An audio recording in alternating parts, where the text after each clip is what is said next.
ये मोदी सोने की चमच लेके पैदा नहीं हुआ है। ये मोदी राज परिवार में पैदा नहीं हुआ है। ये मोदी भारत मां की धूल फाक फाक करके बड़ा हुआ है। ये मोदी 5 दशक तक बिना रुके, बिना थके, कभी थके बिना एक निष्ठ, एक लक्ष्य, सिर्फ और सिर्फ भारत माता उसके लिए जिया है, उसके लिए तपस्या करता रहा है। 50 इंटरव्यू देकर के, टीवी स्क्रीन पर आकर के गालियां देकर के 50 साल की मोदी की तपस्या को तुम धूल में नहीं मिला सकते।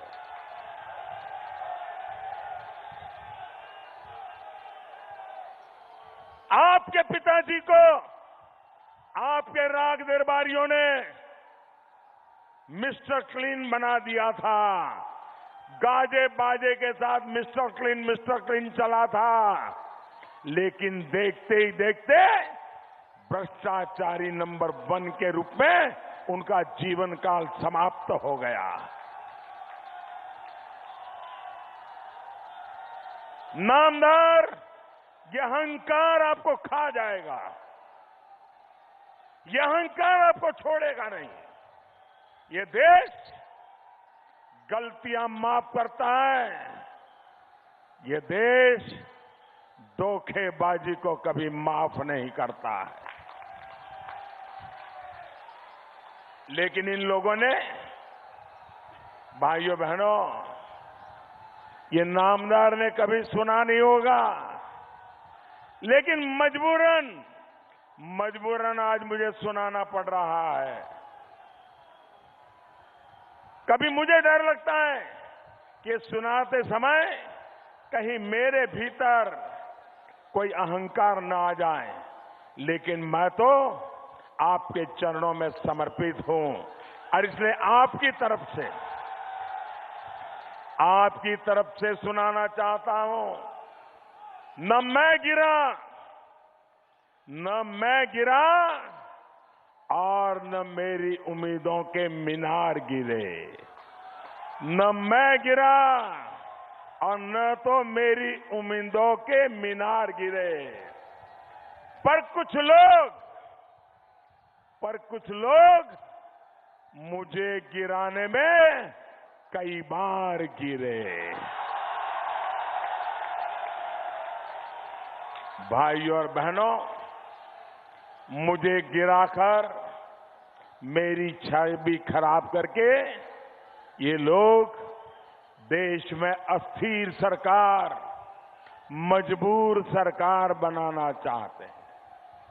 अरे महामिलावटियों, महामिलावट करने वालों, जिस चौकीदार के प्रचार के लिए दल नहीं, देश की जनता चल पड़ी है। उत्तर प्रदेश की जनता सड़कों पर निकली हुई है। जिस चौकीदार के साथ उत्तर प्रदेश की माताओं, बहनों, बेटियों का आशीर्वाद हो, जिस चौकीदार के लिए युवाओं ने ठान लिया हो कि एक भी वोट बेकार नहीं जाने देंगे, उसे गिराने के, हराने के सपने देखना छोड़ दीजिए। साथियों, मेरे खिलाफ हो रही इन साजिशों के बीच उत्तर प्रदेश के लोगों को प्रतापगढ़, सुल्तानपुर, अमेठी के लोगों को मजबूत भारत के लिए मजबूत सरकार के अपने संकल्प पर अड़िग रहना है।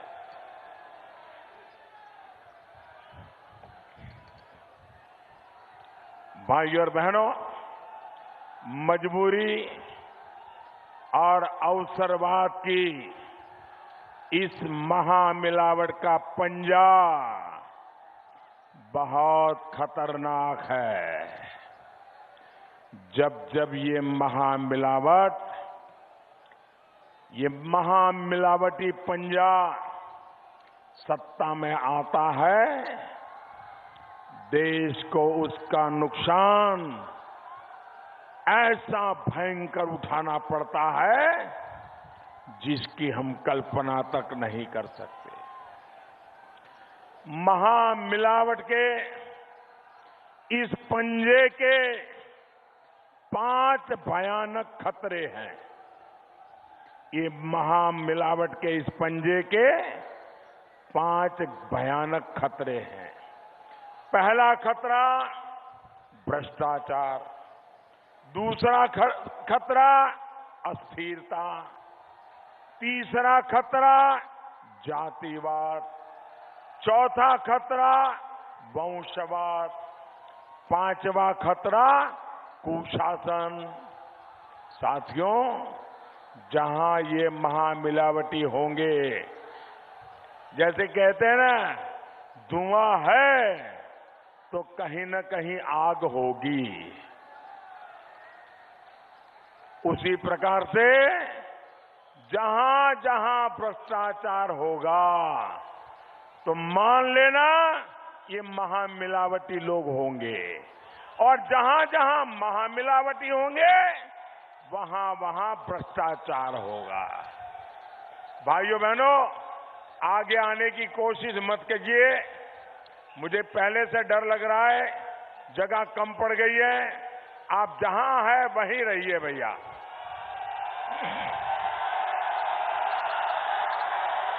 वे हर चीज में, भाइयों बहनों, ये महामिलावटी लोग हर चीज में लूट का रास्ता निकालते हैं। जमीन से लेकर अंतरिक्ष तक कुछ भी नहीं छोड़ते।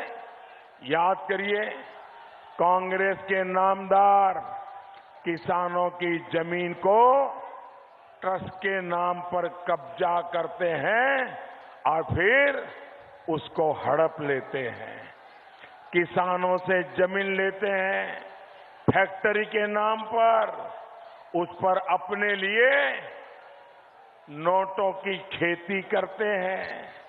यहां अमेठी में तो यही हुआ था ना। साथियों, आज सुबह ही मैं पढ़ रहा था कि नामदार के बिजनेस पार्टनर को व्यापार में उसके सहयोगी को कैसे रक्षा सौदों में शामिल किया गया था। नामदार के साथी पर रक्षा सौदों के दौरान मेहरबानी उस समय दिखाई गई जब केंद्र में कांग्रेस की सरकार थी। सरकार भी अपनी, दोस्त भी अपना और रक्षा सौदा भी बड़ा, यानी नामदार की मलाई का पूरा इंतजाम था। मीडिया में आई रिपोर्ट बहुत से सवाल खड़े कर रही हैं और इन लोगों ने कैसे देश को लूटा है इसका खुलासा कर रही है। और एक ही रटा रटाया वाक्य बोला जाता है, जांच कर लो, जांच कर लो, जांच कर लो। मैं देशवासियों को बताता हूं, इनके लिए जितने मुद्दे जांच के दायरे में हैं, 20-20, 40-40 नोटिस सरकार के भिन्न भिन्न विभागों ने दी है।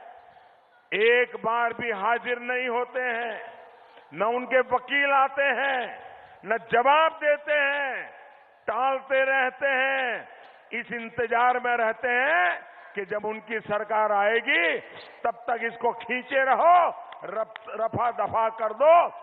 एक भी जांच को ये परिवार एक नागरिक के कर्तव्य के रूप में कोई सहयोग नहीं करता है। अदालतों को हुक्म करना पड़ता है। ऐसे ये लोग सरकार को, कानून को, संविधान को न मानने वाले लोग और मीडिया में बैठ करके कह देते जांच के लिए तैयार है। इससे बड़ा झूठ क्या हो सकता है? भाई और बहनों, इसी तरह याद करिए, बसपा के राज में न एम्बुलेंस सुरक्षित थी और न ही ताजमहल। मालूम है ना, ताजमहल के सौदे होते थे। वहीं सपा के राज में तो बाकी बड़ा बड़ा छोड़िए, बालू हो, बजरीस हो, अरे घर की टोंटी हो, कुछ नहीं छोड़ा। भाइयों और बहनों, महामिलावट और अस्थिरता एक दूसरे के परिवार है और यही महामिलावट का दूसरा बड़ा खतरा है। कांग्रेस और उसके महामिलावटी साथी ऐसी सरकार दे ही नहीं सकते जो स्थिर हो, टिकाऊ हो। आप लोगों को नहीं भूलना चाहिए कि केंद्र में अंतिम बार जब थर्ड फ्रंट की सरकार बनी थी तो वो 2 साल में से भी कम चल पाई थी। इसी छोटी अवधि में भी उसने 2 प्रधानमंत्री देख लिए थे। चरण सिंह जी और चंद्रशेखर जी की सरकारें भी चल नहीं पाई क्योंकि कांग्रेस ने कुछ समय के अंदर ही अपना समर्थन वापस ले लिया था।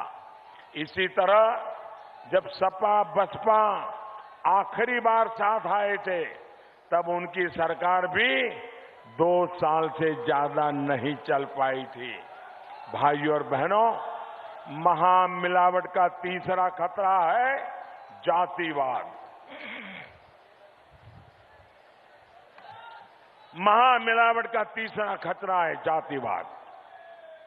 अपनी इस मानसिकता के कारण ही विकास भी ये जाति और वोट बैंक के आधार पर करते हैं।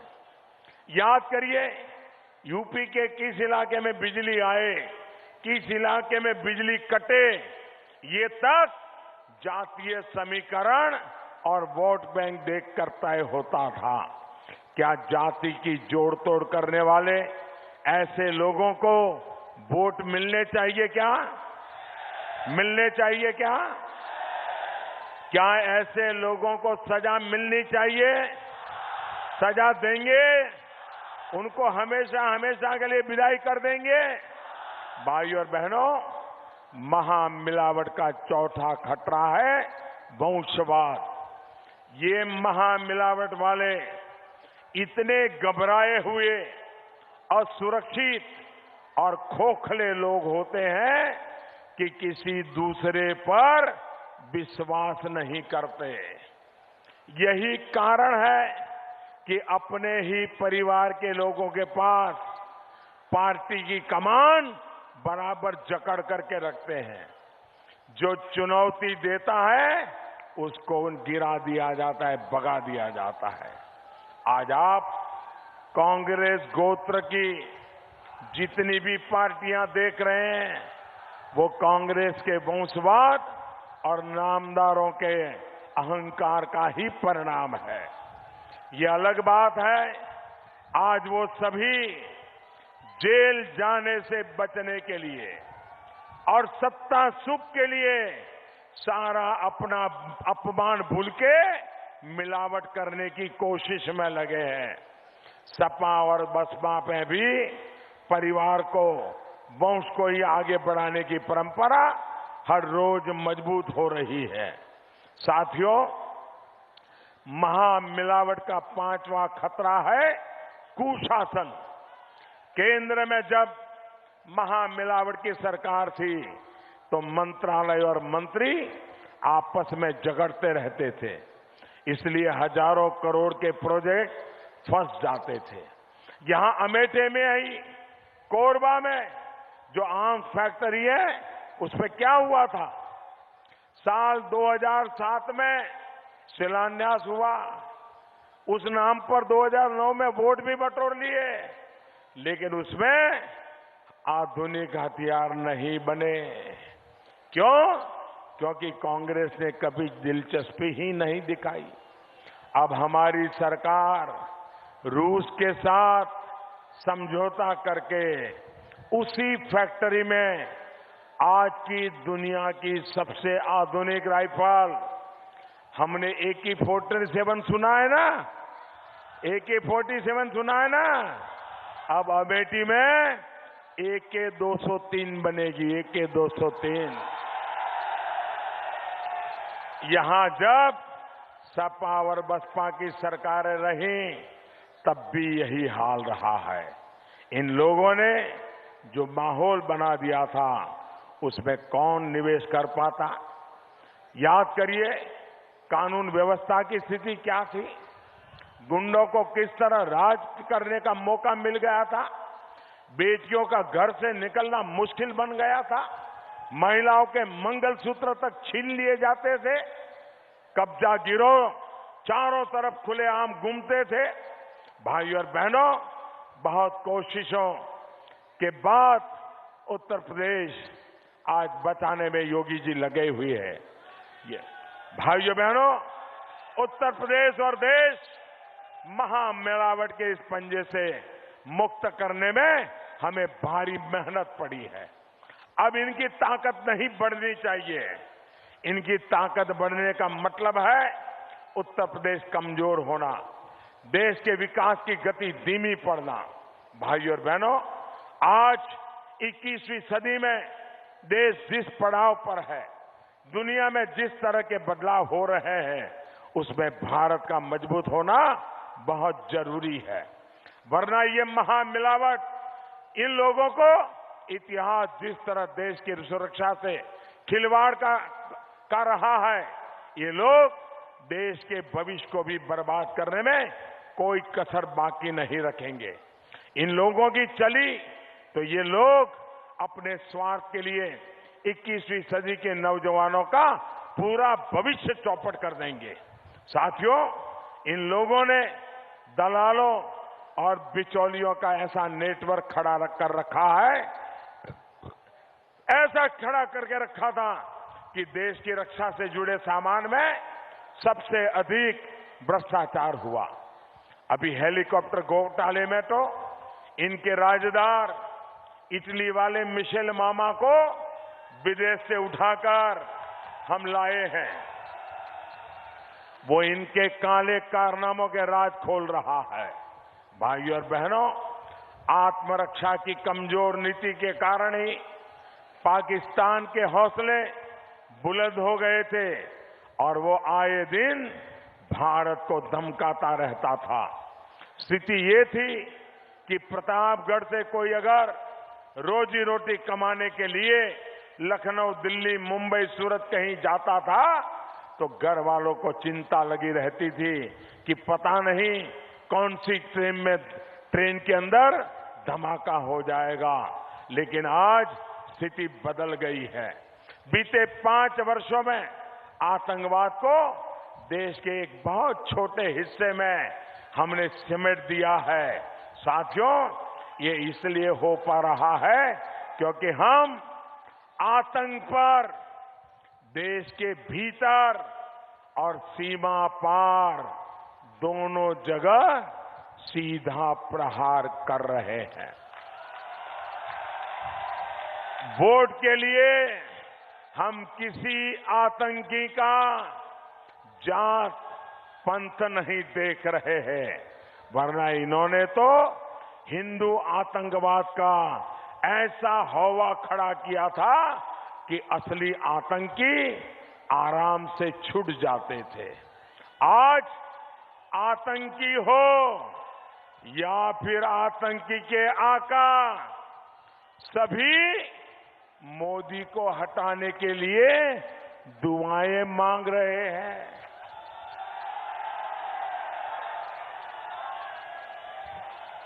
लेकिन पूरा देश कह रहा है कि कुछ भी कर लो, फिर एक बार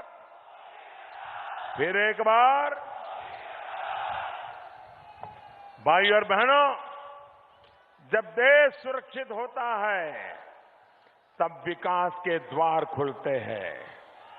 इस पूरे क्षेत्र में हम रक्षा से जुड़े सामान, रेल से जुड़े सामान और खेती से जुड़े उद्योग को बढ़ावा दे रहे हैं।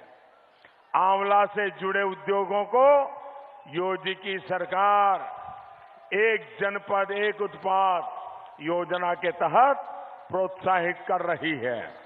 वहीं हमारे किसान परिवारों को सीधी मदद अब बैंक में मिलनी शुरू हो चुकी है। हमने ये भी तय किया है कि छोटे किसानों को, खेत मजदूरों को, छोटे दुकानदारों को पेंशन मिले, हर महीने पेंशन मिले, 60 साल के बाद सम्मान के साथ जी सके। साथियों, बीते 5 वर्ष विकास की नींव के थे। आने वाले 5 वर्ष विकसित भारत की तरफ नई ऊंचाई की यात्रा आगे होंगे। हम सभी को इस रास्ते को मजबूत करना है। इसके लिए प्रतापगढ़ वालों को कप प्लेट के निशान पर और अमेठी सुल्तानपुर वालों को कमल के निशान पर बटन दबाना है। अच्छा, प्रतापगढ़ कमल है। इसको आपको ये निशान 2 है, लेकिन दिल एक है। और इसलिए भाइयों बहनों, आपको ये वोट जब देंगे, चाहे कप प्लेट को दें या कमल को दें, ये आपका वोट सीधा सीधा मोदी के खाते में जाएगा। भाइयों बहनों, मैं फिर एक बार आप सबका हृदय से बहुत बहुत आभार व्यक्त करता हूं। मेरे साथ बोलिए, भारत माता की, भारत माता की, भारत माता की। वहां कोई प्रॉब्लम तो नहीं हुआ ना? सब सलामत है ना? बहुत अच्छा लगा मुझे। बहुत बहुत धन्यवाद।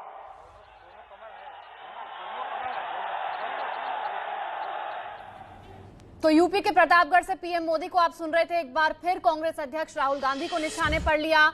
माया अखिलेश के गठबंधन को महामिलावट कहा और कहा कि एसपी के गठबंधन के बहाने मायावती का फायदा उठा लिया। समाजवादी पार्टी ने मायावती का फायदा उठा लिया, एसपी ने मायावती को अंधेरे में रखा।